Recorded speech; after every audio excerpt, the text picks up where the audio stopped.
He did not remember the moment when his life stopped belonging only to him.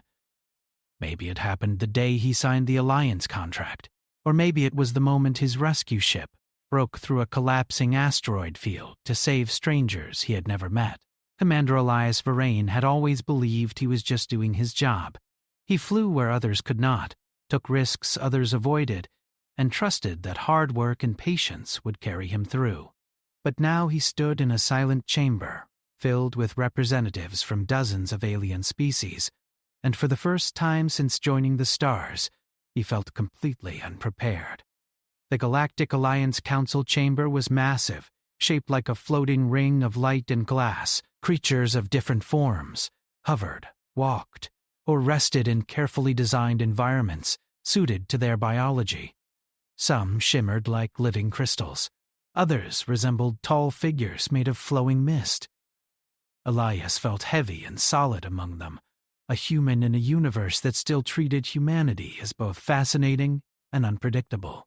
A soft voice echoed through the chamber, translated instantly by the implant behind his ear. They thanked him for his service. They spoke about his bravery during the rescue of the Kevari refugees. They praised human resilience and emotional intelligence. The compliments felt uncomfortable, like a uniform that did not fit properly. Then, the real reason for his summons emerged. Several small species within the Alliance faced population decline. Environmental disasters, cultural changes, and long periods of isolation had weakened their societies, making their societies. Scientists had begun studying humans, noticing how quickly humans formed strong bonds and cooperative family units, even in difficult environments. According to their research, humans possessed a rare combination of emotional depth and adaptability that might help stabilize fragile social structures. Elias listened quietly, unsure why he was hearing any of this. He was a pilot, not a scientist, not a diplomat, certainly not a cultural experiment. When the council explained the assignment, the words felt unreal. Due to what they called human reproductive and social bonding needs, he would be partnered with 2 individuals from a petite avian-like species called the Cerethi. The goal was not simply biology, but shared living, a study of trust, cooperation, and long-term companionship across species. Elias blinked slowly, trying to understand. He was being assigned partners, not soldiers, not crew members, partners. The chamber remained silent, waiting for his response. He wanted to refuse immediately, but something stopped him. The council showed images of the Cerethi homeworld, delicate floating cities damaged by storms, declining birth rates, and a culture slowly losing hope. He felt the familiar pull of responsibility. Humans had entered the Alliance, promising to help where they could. Still, he said quietly that he was not a solution to a problem. One of the council members answered gently that he was not being asked to fix anything. He was being asked to be himself. That answer unsettled him more than anything else. Later, outside the chamber, Elias finally met the 2 individuals chosen for the mission. Lyra stood slightly taller than Seni, her feather-like structures a pale silver color that shimmered under station lights. Her posture was careful, almost formal, and her eyes watched him with calm analysis. Seni, smaller and more expressive, tilted her head curiously, observing every movement he made as if trying to memorize him. They looked fragile compared to humans, but there was intelligence in their gaze. The silence between them stretched awkwardly until Seni spoke first, her voice soft and musical through the translator. She admitted she had never met a human before. Elias admitted he had never been assigned to a social experiment before. That earned a faint chirping sound that translated as laughter. Their transport ship was small but advanced, designed to accommodate multiple species. Elias spent the first hours familiarizing himself with the controls, while Lyra reviewed mission data, and Seni explored the living space with obvious curiosity. Every interaction felt uncertain. Cultural differences created small misunderstandings. Lyra preferred structured schedules and precise communication, while Elias relied on instinct and improvisation. Seni asked questions constantly about human food, human sleep patterns, human humor. He answered as best as he could, though he felt strangely exposed talking about ordinary human habits as if they were rare discoveries. The first shared meal was awkward. The ship provided separate nutrition systems for each species, and the three of them sat together without knowing how to begin conversation. Elias eventually broke the silence by telling a simple story about growing up near a desert colony, learning to repair broken machines because replacements were too expensive. To his surprise, both partners listened with intense focus. Storytelling, he learned, was rare among the Serethi. Their culture valued efficiency and shared memory through data rather than spoken narrative. Seni asked him to continue. That moment felt like the first real bridge between them. Days passed as they traveled toward the research region. Elias noticed how carefully Lyra observed him, recording behavioral patterns. At first, he felt like a test subject, but gradually her questions shifted from scientific to personal. She asked why humans risked themselves for strangers. He did not have a perfect answer, only that it felt right. A minor crisis changed everything. While passing through a debris field left by an old battle, the ship's navigation array malfunctioned. Warning lights flashed, and the vessel began drifting dangerously toward unstable fragments of metal. Lyra froze, overwhelmed by the sudden loss of control. Seni's feathers bristled with fear. Elias moved automatically. He rerouted power, manually adjusted thrusters, and spoke calmly as he guided them through the hazard. His voice remained steady, giving simple instructions, anchoring the chaos with quiet confidence. Within minutes, the danger passed. Afterward, the silence felt different. Lyra looked at him with something that was not analysis, but respect. Seni approached cautiously and thanked him, her voice trembling slightly. She admitted she had assumed humans were impulsive and unpredictable. Seeing his calm under pressure changed her understanding. Elias shrugged, embarrassed by the praise. He said any trained pilot would have done the same. But inside, he felt the first shift. They were no longer strangers bound only by a mission. They had shared fear and survived together. That night, he found them sitting together near the observation window, watching distant stars. Seni asked why humans liked looking at space so much when it was mostly empty. He thought for a moment before answering that humans did not see emptiness. They saw possibility. The conversation continued long into the night. They spoke about their childhoods, their worlds, their hopes. Lyra confessed she had volunteered for the mission because she believed her species needed change, even if she feared losing tradition. Seni admitted she wanted to understand humans because stories about them made them sound both dangerous and kind. Elias listened more than he spoke. For the first time since receiving the assignment, he felt something close to comfort. The next morning, as their ship entered the designated research zone, Elias realized the mission was no longer just a duty handed down by distant leaders. It had become something personal, a journey shared by three individuals trying to understand each other across vast differences. He still did not know what the future would bring. He did not know whether the experiment would succeed or fail. But as he watched Lyra adjusting navigation charts and Seni humming softly while studying human language patterns, he felt a quiet determination grow inside him. Whatever this mission truly meant, he would face it with honesty. And maybe, just maybe, they would discover something none of them expected. Not about reproduction or science, but about what it truly meant to build a connection between worlds. The research vessel moved quietly through deep space, its engines humming with a steady rhythm that slowly became familiar to all three of its passengers.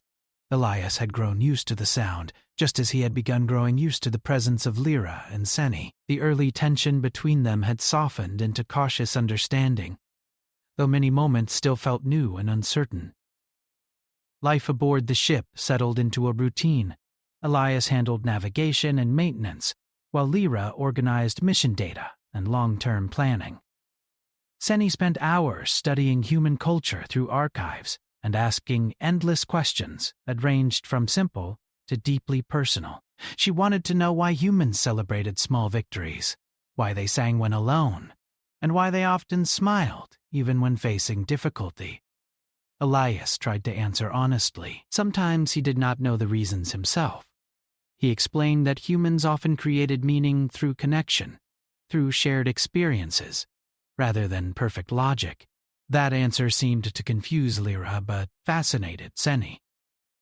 One evening, they gathered in the common area for another shared meal. Elias prepared simple human food, using the ship's synthesizer, adjusting flavors to match what he believed the Serethi might tolerate.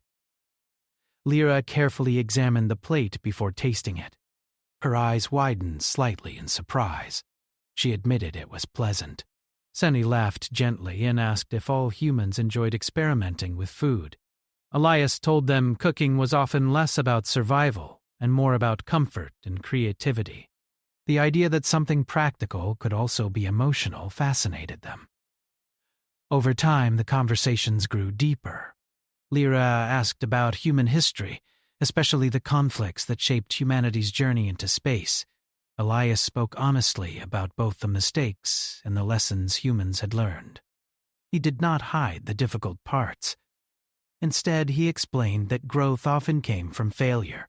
Lyra listened carefully, recording every word. She later admitted that her species avoided discussing past failures, preferring to focus only on success.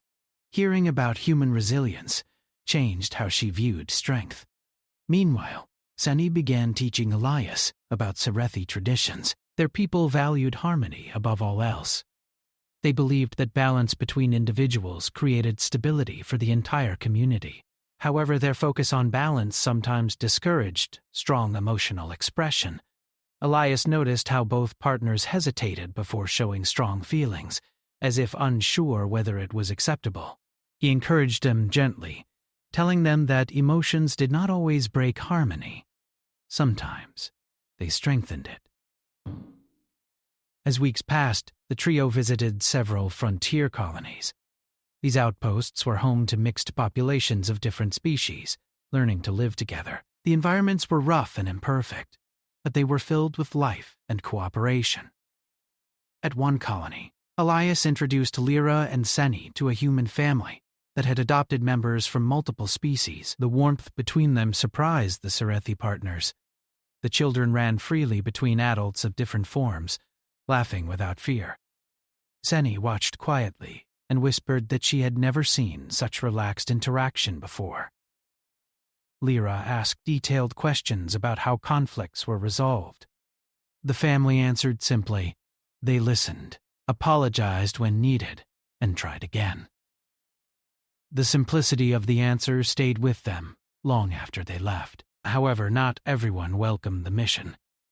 News of the human and two Serethi partners spread across the alliance, sparking debate.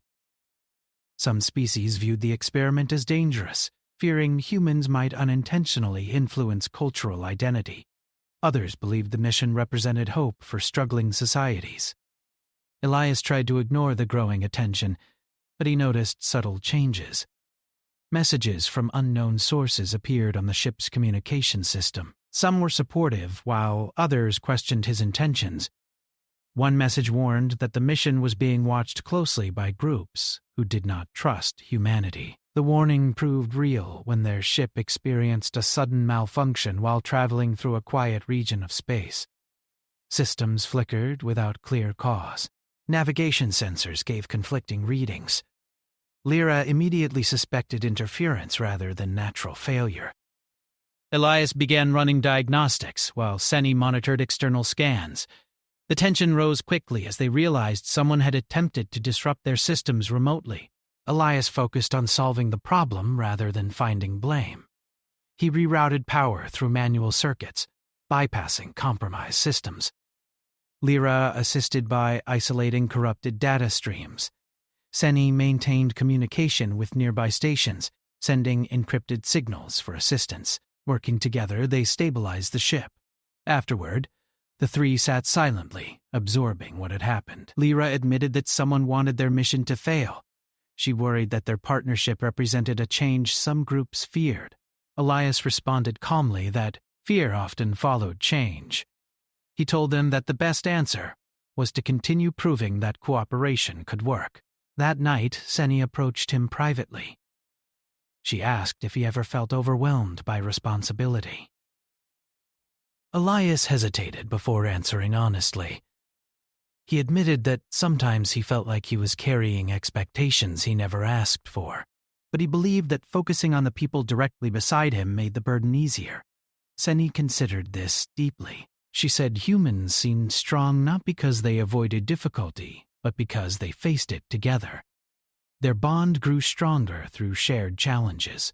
Lyra began relaxing her strict routines, allowing moments of spontaneity. Seni became more confident, expressing her thoughts openly. Elias found himself learning as much from them as they learned from him. As they approached another Alliance hub, they received an official request to present progress to a scientific committee. The idea of being analyzed again frustrated Elias, but he agreed for the sake of transparency. During the meeting, scientists asked detailed questions about emotional compatibility, communication patterns, and physical adaptation. Elias answered respectfully but insisted that their relationship could not be reduced to data points. Lyra supported him, explaining that true understanding required experience rather than observation alone. Seni added that the mission had already changed her perspective on connection and individuality. Their honesty surprised the committee. Instead of presenting perfect results, they spoke openly about challenges and growth. After the session, they returned to the ship feeling both relieved and exhausted. The constant attention reminded Elias that their journey was no longer private. Later, as they prepared to depart, an unexpected event occurred. A small transport near the station suffered engine failure, drifting toward a restricted zone filled with unstable energy fields. Without hesitation, Elias volunteered to assist. Lyra initially worried about the risk, but she quickly joined him in planning a rescue. Seni coordinated communication with the distressed vessel. The rescue required precise maneuvering. Elias guided their ship carefully, matching speeds and using manual controls to avoid interference. His calm determination inspired confidence in both partners. When they successfully stabilized the stranded transport and escorted it to safety, the grateful crew thanked them repeatedly. Lyra observed how Elias accepted gratitude with humility, redirecting praise toward teamwork rather than himself. As they returned to their original course, something felt different between them. The earlier awkwardness had transformed into trust. Elias realized that the mission was no longer defined by scientific expectations or political pressure. It had become a shared journey of discovery, not about proving superiority, but about learning how different beings could support each other. That evening, they gathered near the observation window again. The stars stretched endlessly before them. Seni spoke softly about how the universe felt less lonely now. Lyra admitted she no longer saw the mission as a risk to her culture, but as a chance for growth. Elias listened, feeling a quiet warmth. He understood that they were no longer simply assigned partners. They were becoming something stronger, companions choosing to walk forward together, despite uncertainty. And as the ship continued into the unknown, the trio prepared for challenges ahead, unaware that the greatest tests of their bond were still waiting beyond the next stars. The journey continued deeper into Alliance space, and the quiet routine that once felt comforting slowly changed into something heavier. News about the mission had spread far beyond scientific circles. Reports, discussions, and endless debates about humans and interspecies partnerships filled communication channels. Elias tried to ignore most of it, focusing instead on daily life aboard the ship, but even he could feel the growing pressure. Lyra noticed it first. She observed how Elias spent longer hours checking navigation systems, how he spoke less during meals, and how his eyes lingered on incoming messages before closing them without reply.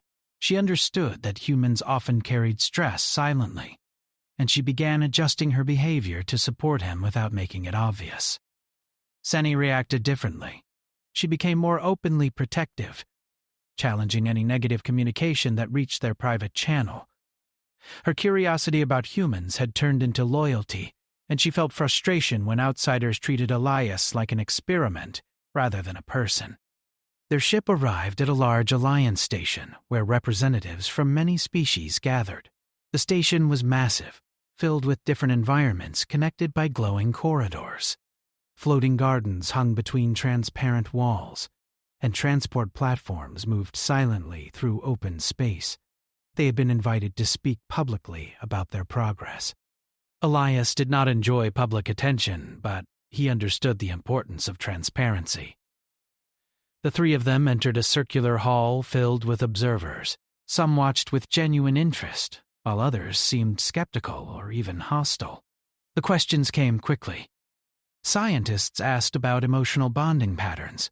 Politicians questioned whether humans might unintentionally influence weaker cultures. One representative even suggested that the mission could create dependence on human involvement. Elias listened carefully before answering.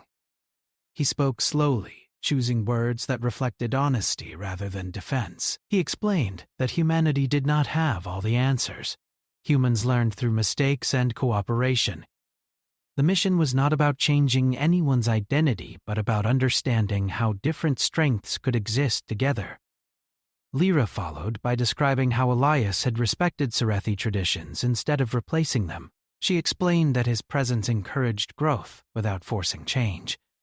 Seni spoke last, sharing how human emotional openness allowed her to understand herself more deeply. The hall fell silent for a moment after their words. Not everyone agreed, but many seemed thoughtful. After the presentation, they returned to the ship feeling exhausted but proud.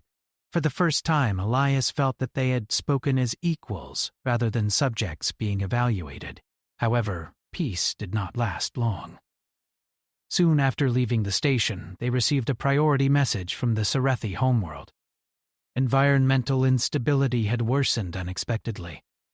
Massive storms threatened several floating cities, and evacuation efforts struggled to keep up. The message requested immediate assistance from any available Alliance vessels.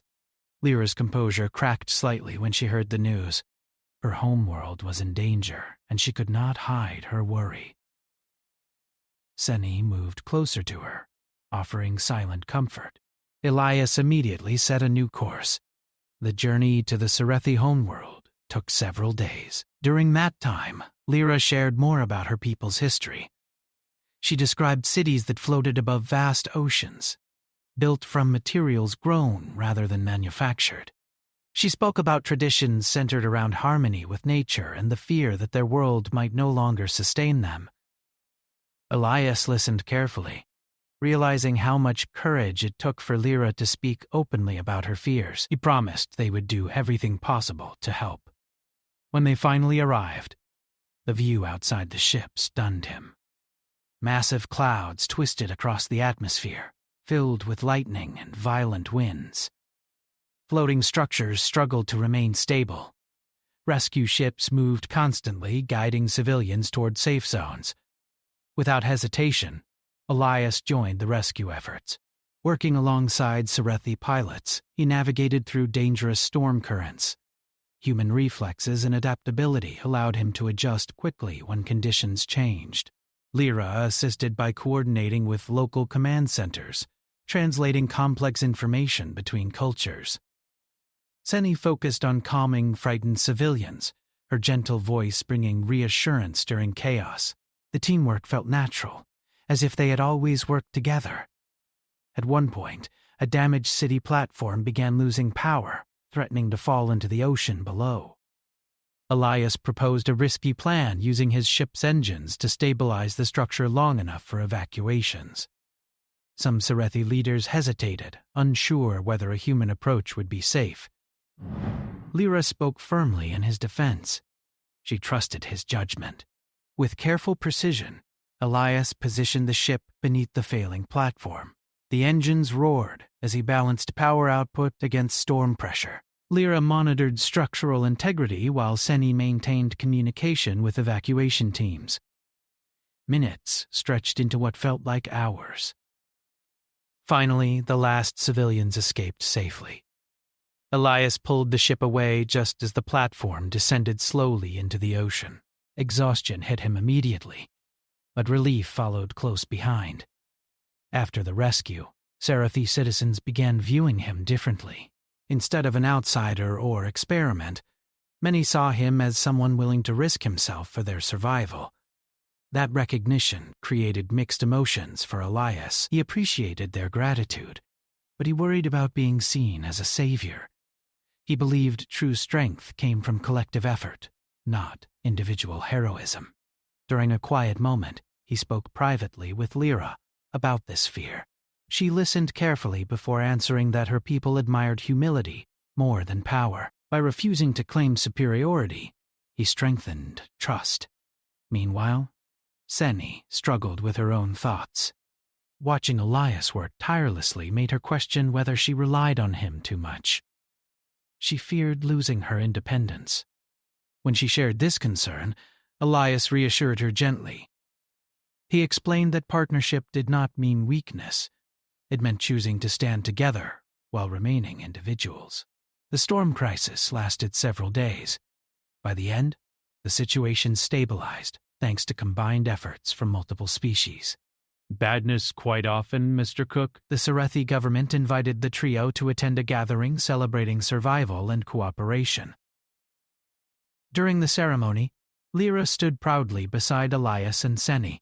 She spoke about how human adaptability had helped them see new possibilities. Seni shared how emotional connection had strengthened their resolve during danger. Elias said little, but his presence spoke louder than words.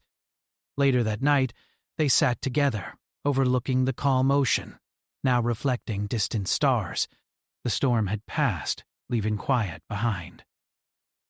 Lyra admitted she had feared losing her culture when starting the mission, but now she realized growth did not erase identity. It expanded it.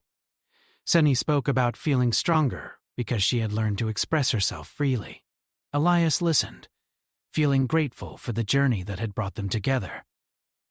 He realized that humanity's greatest strength was not physical power or advanced technology. It was the ability to adapt emotionally, to create bonds that transformed strangers into allies. As they prepared to leave the Serathi world again, Elias understood that their mission had already changed more than anyone expected. They were no longer simply participants in an experiment. They were proof that cooperation between vastly different beings could create something new. And as their ship lifted into the stars once more, he sensed that the final phase of their journey would test not only their partnership, but their vision for the future itself.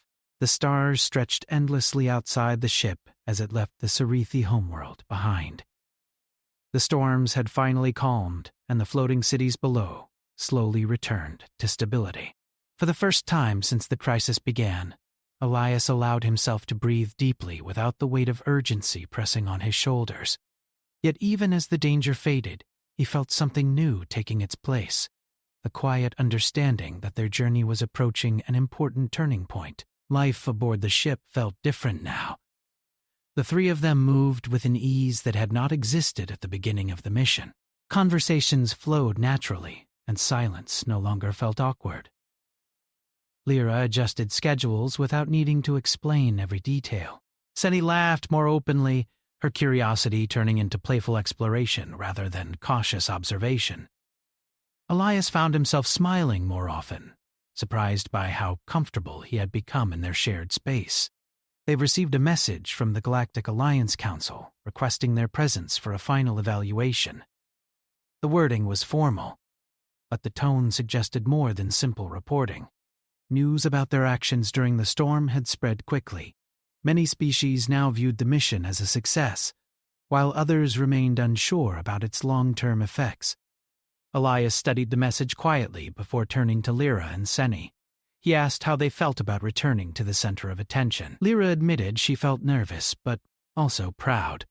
Seni said she wanted the chance to speak openly about what they had learned. The journey to the central station took several days, giving them time to reflect. During those quiet hours, Elias realized how much he had changed. When the mission began, he saw it as an assignment forced upon him. Now he understood that it had become something he chose every day.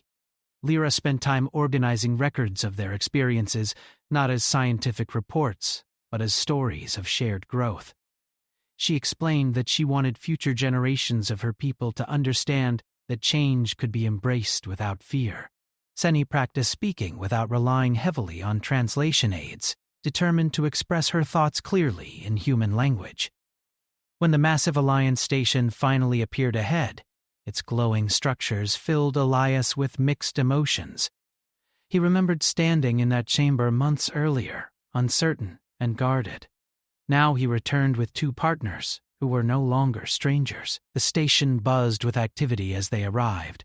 Representatives from many species gathered, curious to see the trio whose mission had sparked so much discussion. Elias ignored the attention as best he could, focusing instead on staying calm. Inside the council chamber, the atmosphere felt different from before. Instead of distant observers studying him like an object, many members greeted them respectfully. The council requested a full account of their journey. Elias spoke first. He described the challenges they faced, the misunderstandings they overcame, and the moments when cooperation saved lives. He emphasized that the mission's success did not come from human strength alone, but from shared trust between different cultures. Lyra followed, explaining how her understanding of tradition had evolved. She admitted that she once feared losing her identity through partnership, but had discovered that connection allowed identity to grow stronger. Her words carried deep sincerity, and several council members listened closely. Seni spoke last. Her voice trembled slightly at first, but grew stronger as she continued. She shared how meeting a human taught her that vulnerability was not weakness. She described learning to express emotions freely and finding courage through companionship. The council members discussed quietly among themselves before delivering their conclusion. They declared the mission a success, not because it solved every problem, but because it demonstrated a new way forward. Instead of forcing change, cooperation based on mutual respect created lasting progress. They proposed expanding similar programs across the Alliance, encouraging cultural partnerships rather than isolated experiments. Elias felt relief, but also uncertainty. With the mission officially completed, what would happen next? Would they go their separate ways? After the meeting, the three returned to their ship in silence. The question hung between them without needing words. Finally, Seni asked softly what Elias wanted now. He paused for a long moment before answering honestly. He said he had started the mission feeling like he had no choice, but somewhere along the way, he began choosing it willingly. He did not want to leave them. Lyra's feathers shifted gently, a sign of deep emotion in her species. She admitted she felt the same. The idea of returning to life without their shared journey felt incomplete. Together, they decided not to separate. Instead of ending their partnership with the mission, they would continue traveling as a team, helping other worlds facing similar challenges. The Alliance supported their decision, offering them a new role as cultural ambassadors. Their ship was upgraded, allowing longer missions and greater independence. Instead of being subjects of observation, they would now guide others through the process they had experienced themselves. Their first assignment involved visiting a distant colony where two species struggled to coexist after years of conflict. Elias approached the task with humility, remembering how difficult the early days with Lyra and Seni had been. Upon arrival, they faced tension and distrust from both sides. Rather than imposing solutions, they shared stories from their own journey. Lyra spoke about balancing tradition and change. Seni encouraged open dialogue between groups. Elias demonstrated through actions that patience and respect created stronger results than force. Gradually, the colony began to shift. Small acts of cooperation grew into larger efforts. Seeing others benefit from lessons they had learned filled Elias with quiet satisfaction. One evening, after a long day of mediation, the three sat together watching a distant sunrise over the colony's horizon. The sky glowed with unfamiliar colors, reflecting across their ship's surface. Seni asked Elias if he ever missed his old life. He thought carefully before answering. He said he missed the simplicity sometimes, but he would not trade the connections he had gained. He realized that humans often searched for purpose, and he had found his through partnership. Lyra added that her people believed destiny was not a fixed path, but a series of choices. Each decision shaped the future differently. She believed their meeting had been one of those defining moments. As months passed, their reputation grew. They helped resolve disputes, supported struggling communities, and inspired new alliances. Stories spread about the human who built bridges between worlds, but Elias always corrected them, reminding everyone that success came from teamwork. Their bond deepened quietly. They developed shared traditions, evening meals filled with laughter, storytelling sessions where each added new memories, and silent moments watching stars together. One night, as the ship traveled through a peaceful region of space, Elias stood alone near the observation window. The universe stretched endlessly before him, filled with unknown possibilities. He remembered how alone he had felt at the beginning of the mission, and compared it to the warmth he felt now. Lyra joined him silently, followed by Seni a few moments later. None of them spoke at first. Words were unnecessary. Elias realized that family did not always come from shared origins. Sometimes it came from shared journeys, from facing challenges together and choosing to stay. The mission that began as an assignment had transformed into a life built on trust as their ship continued forward, carrying them toward new worlds and new stories. Elias understood that humanity's greatest strength was not dominance or power. It was the ability to connect, to adapt, and to care deeply even in the vastness of space. And surrounded by the endless stars, he felt certain that their journey was only beginning.